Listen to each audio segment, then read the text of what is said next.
6 अक्टूबर 2023 को जितिया व्रत है। इस दिन स्त्रियां संतान की दीर्घायु के लिए 24 घंटे का निर्जला व्रत करती हैं।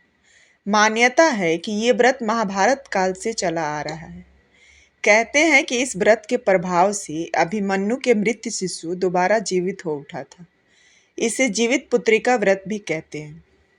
जितिया व्रत की शुरुआत अश्विन माह के कृष्ण पक्ष की सप्तमी तिथि को नहाय खाए से होती है। अगले दिन निर्जला व्रत कर तीसरे दिन पारण किया जाता है। जितिया व्रत में जीमूत वाहन की पूजा की जाती है। शास्त्रों के अनुसार जितिया व्रत कथा के बिना अधूरा माना जाता है। तो आइए सुनते हैं जितिया व्रत की कथा। नर्मदा नदी के पास एक नगर था, कंचनवटी। उस नगर के राजा का नाम मलय केतु था। नर्मदा नदी के पश्चिम में बालूहट्टा नाम की मरुभूमि थी, जिसमें एक विशाल पाकर के पेड़ पर एक चील रहती थी। उसी पेड़ के नीचे एक सियारिन भी रहती थी। दोनों पक्की सहेलियां थीं। दोनों ने कुछ महिलाओं को देखकर जितिया व्रत करने का संकल्प लिया और दोनों ने भगवान श्री जीव वाहन की पूजा और व्रत करने का प्रण ले लिया।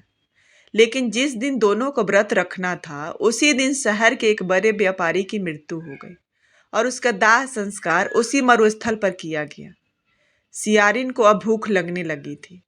मुर्दा देखकर वह खुद को रोक न सकी और उसका व्रत टूट गया। पर चील ने संयम रखा और नियम व श्रद्धा से अगले दिन व्रत का पारण किया। फिर अगले जन्म में दोनों सहेलियों ने ब्राह्मण परिवार में पुत्री के रूप में जन्म लिया। उनके पिता का नाम भास्कर था। चील बड़ी बहन बनी और उसका नाम सीलवती रखा गया। सीलवती की शादी बुद्धिसेन के साथ हुई। सियारिन छोटी बहन के रूप में जन्मी और उसका नाम कपूरावती रखा गया। उसकी शादी उस नगर के राजा मलय केतु से हुई। अब कपूरावती कंचनवटी नगर की रानी बन गई, मगर जीमूतवाहन के आशीर्वाद से सीलवती के 7 बेटे हुए। पर कपूरावती के सभी बच्चे जन्म लेते ही मर जाते थे। कुछ समय बाद सीलवती के 7 पुत्र बड़े हो गए। वे सभी राजा के दरबार में काम करने लगे। कपूरावती के मन में उन्हें देखकर ईर्ष्या की भावना आ गई। उसने राजा से कहकर सभी बेटों के सर काट दिए। उन्हें 7 नए बर्तन मंगवाकर उसमें रख दिया और लाल कपड़े से ढककर सीलवती के पास भिजवा दिया।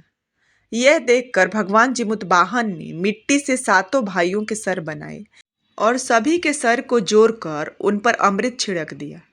इसमें उनमें जान आ गई। 7 युवक जिंदा हो गए और घर लौट आए। जो कटे सर रानी ने भेजे थे वे फूल बन गए। दूसरी ओर रानी कपूरावती बुद्धिसेन के घर से सूचना पाने को व्याकुल थी कि जब काफी देर का सूचना नहीं आई तो कपूरावती स्वयं बड़ी बहन के घर गई। वहां सबको जिंदा देखकर वह बेहोश हो गई। जब उसे होश आया तो बहन को उसने सारी बात बताई। अब उसे अपनी गलती पर पछतावा हो रहा था। भगवान जीमूतवाहन की कृपा से सीलवती को पूर्व जन्म की बातें याद आ गई और वह कपूरावती को लेकर उसी पाकर के पेड़ के पास गई और उसे सारी बातें बताई। सारी बातें सुनकर कपूरावती को भी पिछले जन्म की बातें याद आ गई और वो बेहोश होकर मर गई। जब राजा को इसकी खबर मिली तो उन्होंने उसी जगह पर जाकर पाकर के पेड़ के नीचे कपूरावती का दाह संस्कार कर दिया। बोलिए भगवान श्री जीवतवाहन की जय।